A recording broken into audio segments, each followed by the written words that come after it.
Hello दोस्तों, आप लोगों का स्वागत है नए लेक्चर में। आज का लेक्चर क्लास 10th के सिविक्स, नागरिक शास्त्र, राजनीति शास्त्र, सामाजिक विज्ञान का है। लोकतांत्रिक राजनीति किसी भी नाम से जानिए, उसका लघु उत्तरीय प्रश्न होने वाला है। 6वां चैप्टर है, ठीक है, सिविक्स नागरिक शास्त्र का, जिसमें 3 अंक के प्रश्न देखने वाले हैं। इससे पहले हम लोग 2 लेक्चर 1 नंबर वाले और 2 नंबर वाले प्रश्न देख चुके हैं। तो आज का वीडियो इंपॉर्टेंट होने वाला है, बिना स्किप किए हुए देखिएगा, क्योंकि इससे बाहर से क्वेश्चन नहीं आने वाला है। मान के चलिए 4-5 क्वेश्चन रहेगा, इसी में से आएगा क्वेश्चन, इससे बाहर से क्वेश्चन आपको मिलेगा ही नहीं। चलिए बिना स्किप किए हुए वीडियो देखिए, पूरा देखिए। चलिए शुरू करते हैं। प्रश्न नंबर पहला, लोकतंत्र का अर्थ है परिभाषा दीजिए। लोकतंत्र क्या है, क्या नहीं, अर्थ और परिभाषा देना है। तो ये सिंपल सा, हर बार लगभग 90% ये पूछा जाता है। तो उत्तर है लोकतंत्र, जिसे अंग्रेजी में डेमोक्रेसी कहते हैं, की उत्पत्ति ग्रीक भाषा के 2 शब्द डेमोस और क्रेसिया हिंदी में इसे क्रेटिया लिखा रहता है, लेकिन क्रेसिया ही पढ़ा जाता है, के मिलने से हुई है। डेमोस का अर्थ है प्रजा तथा क्रेसिया का अर्थ है सत्ता तथा लोकतंत्र तो वह शासन प्रणाली जिसमें सत्ता जनता के हाथों में होती है।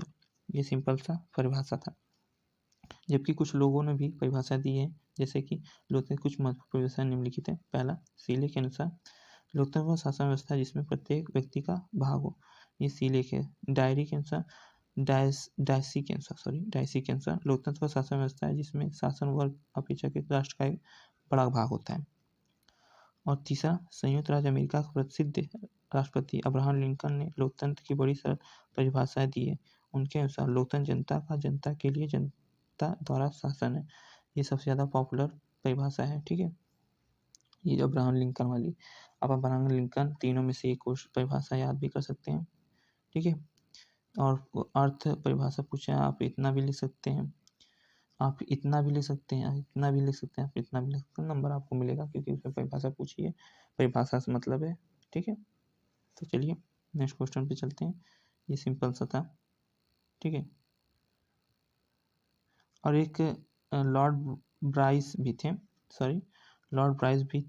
जिन्होंने लोकतंत्र सरकार की परिभाषा दी है। जो चाहते थे लॉर्ड ब्राइन, लोकतंत्र एक ऐसा शासन जिसमें शासन की शक्ति किसी एक व्यक्ति, किसी एक वर्ग विशेष अथवा वर्गों में नहीं पाई जाती, बल्कि संपूर्ण समुदाय के हाथों में रहती है।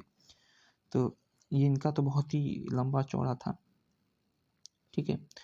तो उपरोक्त इस सारांश का लिखा था, उपरोक्त परिभाषाओं के आधार पर यह कहा जा सकता है कि लोकतंत्र वह शासन व्यवस्था है जिसमें देश का शासन जनता द्वारा निर्वाचित प्रतिनिधियों द्वारा चलाया जाए और जो जनता के प्रति उत्तरदायी हो।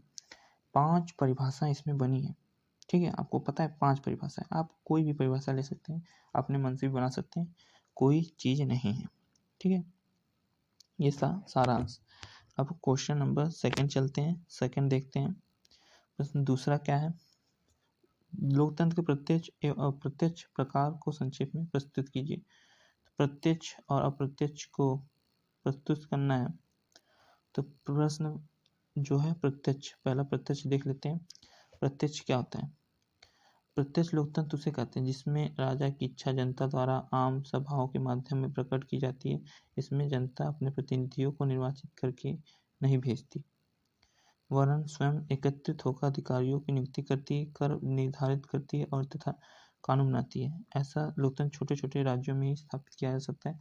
प्राचीन यूनान तथा रोम के नगर राज्यों की प्रत्यक्ष लोकतंत्र प्रणाली प्रचलित थी। तो प्रत्यक्ष में लोग इकट्ठा होकर कानून बनाते हैं, सरकार बनाते हैं। वो सिर्फ छोटे देशों में, जहाँ की जनसंख्या ही 130 करोड़ प्लस है, वहाँ लोग कैसे इकट्ठा हो सकते हैं? 1 लाख 1 करोड़ जनसंख्या इकट्ठा हो सकती है आराम से, एक स्टेडियम में बैठ सकती है, वहाँ चुन सकती है, लेकिन भारत जैसे बड़े देशों में तो कभी नहीं, ठीक है। तो नगर प्रत्यक्ष लोकतंत्र प्रणाली प्रचलित थी।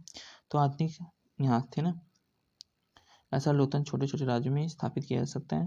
प्राचीन यूनान तथा रोम के नगर राज्यों में प्रत्यक्ष लोकतंत्र प्रणाली प्रचलित थी। आधुनिक राज्यों में इसे लागू नहीं किया जा सकता।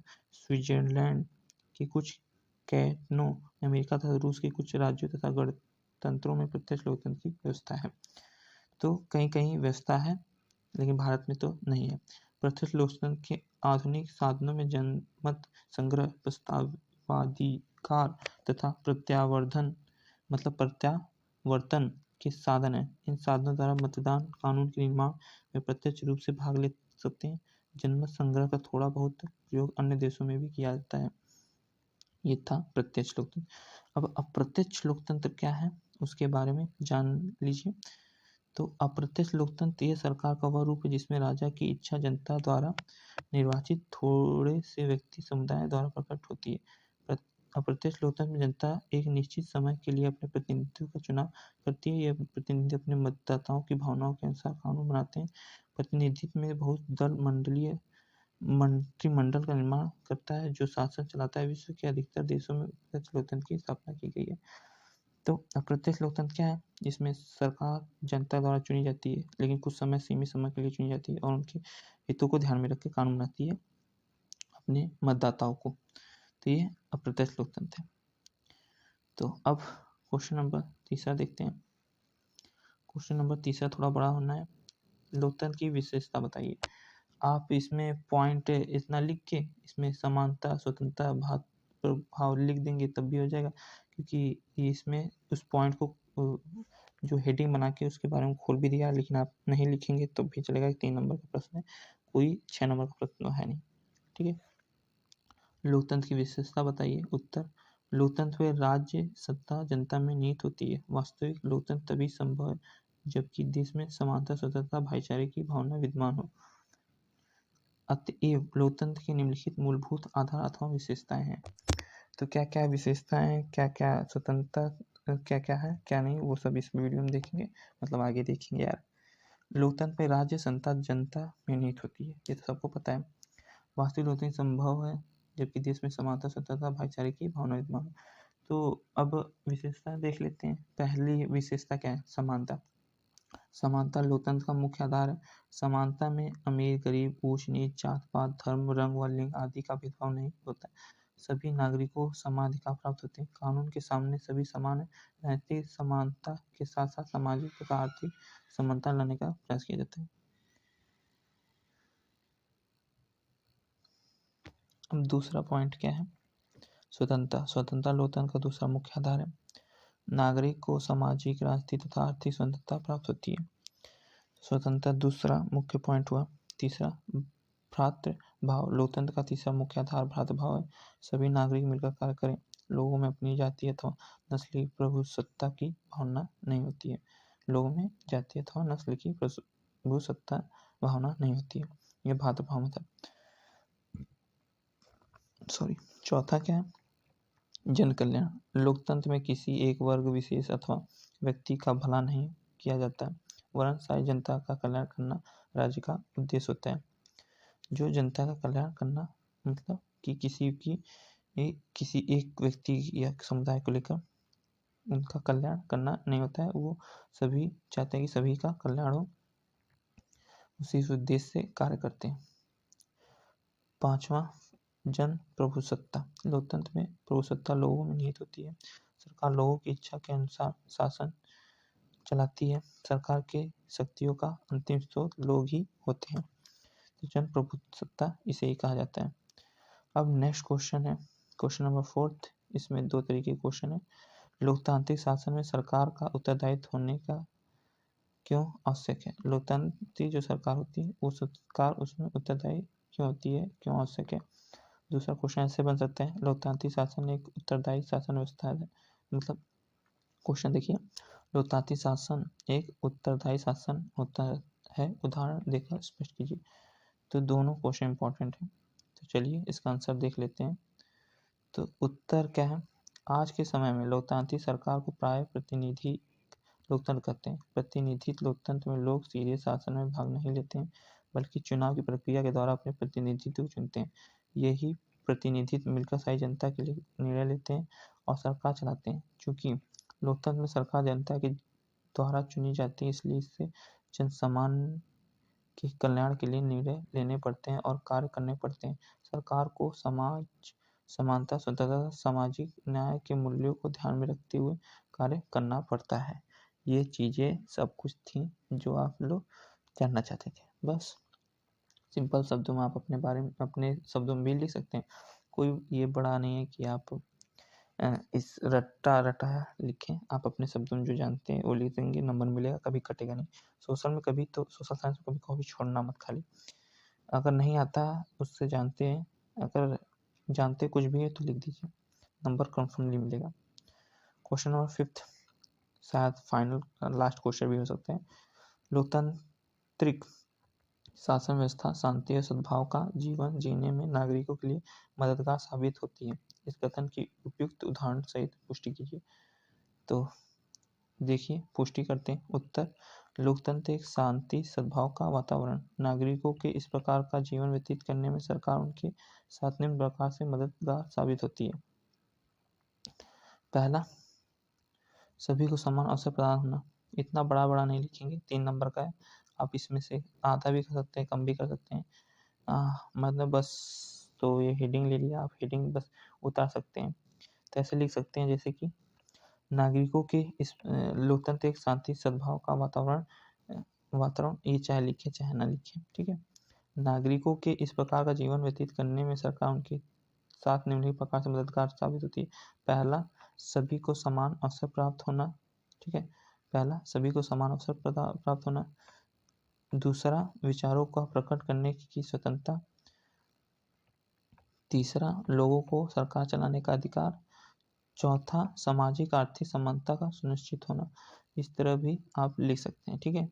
ये नहीं कि आप उसके बारे में डिटेल लिखें, ये डिटेल तो दे दिया है कि आप बड़े क्वेश्चन पूछ दिया तो आप उसका जवाब दे दें। तो तभी चलिए दिखा देते हैं। तो पहला क्या है, सभी को समान अवसर प्राप्त होना। तो लोकतांत्रिक सरकार सर्वोत्तम प्रकार की सरकार सिद्ध हुई है। इसकी तुलना में तानाशाही सरकार, एक पार्टी संस्कार, एक राजतंत्र सरकार इतनी लोकप्रिय नहीं हुई है। तानाशाही सरकार में जब कभी किसी लोगों को ऊपर उठने का अवसर नहीं मिलता है तो वे उठते हैं। सॉरी, मैंने क्या बोल दिया। तानाशाही सरकार में जब कभी भी लोगों को ऊपर उठने का अवसर मिलता है वे उठते हैं और प्रजातंत्र स्थापित करने का प्रयत्न करते हैं। प्रजातंत्र का अपना ही आकर्षण है तथा जो लोग ऐसे शासन के अभ्यस्त हो जाते हैं वे अन्य प्रकार के शासन की ओर देखते तक नहीं। तो लोकतंत्र क्या है, सर्वोपरि माना गया है। जो तानाशाही है उसको, तानाशाही कहाँ से कोई पसंद करेगा। कोई आपको कोई अपने भाई को ना पसंद कर रहा है, तानाशाही सरकार को पसंद करने वाला है। ये तो पूरा उल्टा हो जाता है। तो दूसरा देखिए क्या है, विचारों को प्रकट करने की स्वतंत्रता। लोकतंत्र में व्यक्ति को अपने विचारों प्रकट करने की स्वतंत्रता होती है। उन्हें ऐसा करने में ना तो किसी की प्रकार के आतंक का डर रहता है और ना किसी पुलिस हिरासत से जाने का डर रहता है। चिली, म्यांमार, पुर्तगाल, घाना आदि देशों में प्राय यही देखने को मिलता है। लोकतंत्र में व्यक्ति पिंजरे के पक्षी की भांति नहीं होता, वह स्वतंत्रतापूर्वक कार्यों में भाग ले सकता है। तो ये चीज़ें हैं विचारों को प्रकट करना। अब तीसरा क्या है, लोगों को सरकार चलाने का अधिकार, ठीक है। लोकतंत्र में लोगों को अपनी सरकार चुनने का अधिकार होता है। ये लोग जो होते हैं अपनी सरकार, ये लोगों की अपनी सरकार होती है। जो सरकार होती है वो सभी की सरकारें होती हैं क्योंकि वह सरकार लोगों के द्वारा बनाई गई होती है। इस प्रकार की सरकारें लोगों को अधिक प्रिय होती हैं। तो अब भाई प्रिय तो होने वाली हैं, लेकिन अब कई कई दल बन गए हैं जो दूसरे को पसंद नहीं, जो दूसरे का दल मतलब एक है ना, पार्टी कई पार्टी हो गई हैं। कोई किसी पार्टी को पसंद करता है, कोई किसी पार्टी को पसंद करता है। ये चीज़ें हैं। लास्ट पॉइंट, सामाजिक आर्थिक समानता का सुनिश्चित होना। लोकतंत्र प्रजातंत्र में सामाजिक आर्थिक समानता अधिक सुनिश्चित होती है, ठीक है। जो लोग अपने सामाजिक एवं आर्थिक कारणों से उत्पीड़ित हो रहे हों उन्हें प्रजातंत्र में एक जीवन की किरण नजर आती है जहां वे अपने प्रकार के शोषण में स्वयं को बचा सकते हैं। तो ये सब चीज़ें थी, 4 पॉइंट देखें। तो अब आज का जो लेक्चर है और सीरीज है वो ख़त्म हो जाएगी। कमेंट आएगा तो उतरी उतरी प्रश्न कराएंगे, वरना अब जो इकोनॉमिक है, अर्थशास्त्र है, तो उस पे चलेंगे।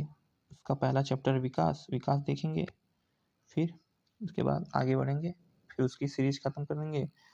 उसमें 4-5 चैप्टर वो भी ख़त्म कर देंगे। फिर हिस्ट्री का भी चैप्टर ख़त्म करेंगे, जियोग्राफी का भी चैप्टर, इतिहास, भूगोल सब कुछ ख़त्म कर देंगे। सिविक्स सबसे पहले ख़त्म कर रहे हैं, फिर उसके बाद इकोनॉमिक्स, अर्थशास्त्र भी ख़त्म कर देंगे, फिर हिस्ट्री भी ख़त्म कर देंगे। हिस्ट्री में तो 2-3 चैप्टर हैं। जियोग्राफी में 5-6-7 चैप्टर हैं, वो भी ख़त्म हो जाएगा, बहुत ईजिली ख़त्म होगा और जल्दी होगा सब कुछ। तो ख़त्म करके फिर 1 शॉट मिलेगा सबको। मतलब प्रिपरेशन तो बहुत तगड़ी होने वाली है बोर्ड की, तो आप लोग जुड़ जाइए।